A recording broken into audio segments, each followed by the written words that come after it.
معاویہ کا آخری وقت آیا وَخُذْ ذَلِكَ الشَّعْرَ وَالْأَظْفَارَ فَاجْعَلْهُ فِي فَمِي وَعَلَىٰ عَيْنِي وَمَوَاضِعِ السُّجُودِ مِنِّي.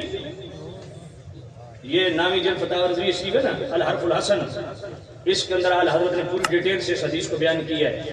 حضرت ابی معاویہ رضی اللہ تعالیٰ عنہ فرماتے ہیں میں حضور کے ساتھ ساتھ چل رہا ہوں، حضور رفع حاجت کے لیے دور تشریف لے گئے، میں لوٹا پکڑ کے خادم کی طرح ساتھ خادم بن کے چل رہا ہوں. جب حضور رفع حاجت سے فارغ ہوئے نا میرے نبی نے قمیض اتاری، قمیض کے نیچے جو بنیان ٹائپ تھی جو جسم کے ساتھ لگی تھی وہ اتاری. فرمایا معاویہ یہ میری طرف سے انعام. پھر حضور کے کچھ بال اور ناخن ان کے پاس تھے.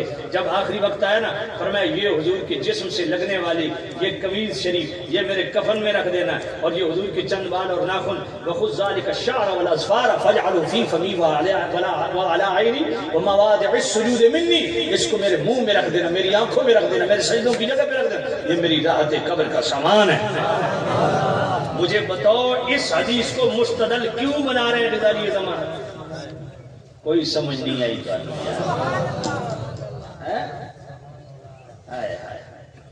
توجہ فرماؤ.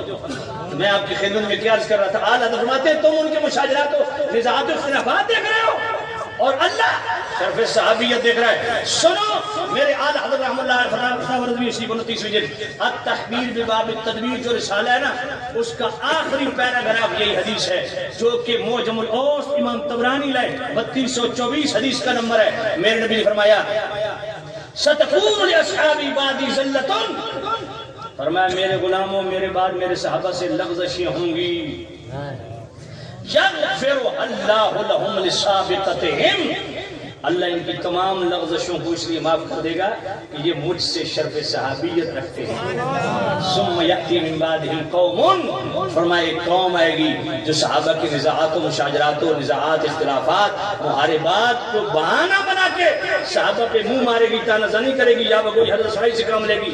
یکبہم اللہ علی مناخرہم فی النار، میرے نبی نے فرمایا اللہ ان بدبختوں کو ناک کے بل دوزخ میں گرائے گا. اور قبل عالم پیر سید مہر علی شاہ سوڑو کروڑ دے کراڑا اے پیر مہر علی شاہ بول رہے ہیں. قبل عالم پیر مہر علی شاہ رحمت اللہ علیہ اپنی تصویہ مابین سنی و شیعہ صفحہ 24 میں کیا لکھ رہے ہیں؟ آپ فرما رہے ہیں صحابہ والے بیت سے بتقاض بشریت جو لغزشیں ہوئیں اللہ نے سورہ توبہ کی آیت نمبر 100 والسابقون الاولون من المہاجرین والانصار والذین اتبعوہم بإحسان رضی اللہ عنہم ورضوا عنہ وأعد لهم جنات تجری تحتها الانہار. اس آیت کے تحت اللہ نے صحابہ اور آل بیت کی تمام لغزشوں کو معاف فرما دیا. آگے قبلہ عالم پیر میر علی شاہ رحمۃ اللہ علیہ نے بخاری کی 3 حدیثیں نہیں، پہلی 2 حدیثیں مولا علی سے ریلیٹڈ، تیسری صحابہ سے ریلیٹڈ. پہلی حدیث کیا بخاری کی؟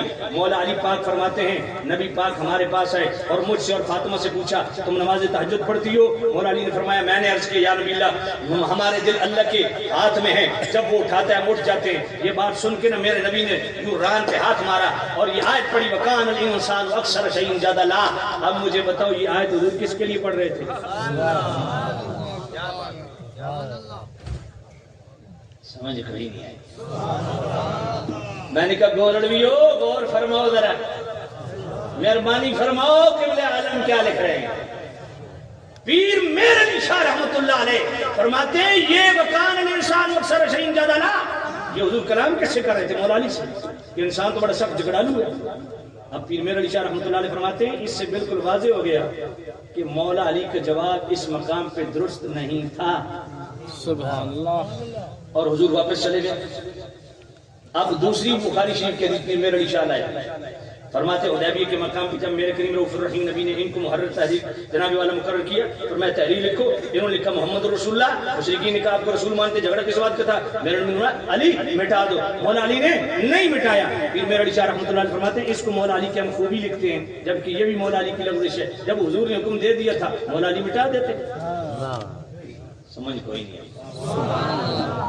اب قبلہ عالم پیر میر علی شاہ رحمۃ اللہ علیہ یہ دونوں بخاری کی حدیثیں لکھے، پھر آگے تیسری حدیث لائے، فرمایا حضور کے بوقت وصال جو صحابہ کی آوازیں بلند ہوئی، یہ صحابہ کی لفظ تھی، تینوں حدیثیں لکھے آل بیت اور صحابہ کی لفظشوں کا، اس کا مطلب یہ جو مولا علی کی لفظشوں کو خود پیر میر علی شاہ بیان کر رہے ہیں، اس سے تو بالکل واضح ہے کہ پیر میر علی شاہ آل بیت کو معصوم نہیں سمجھتے تھے۔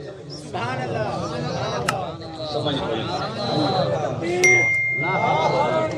یا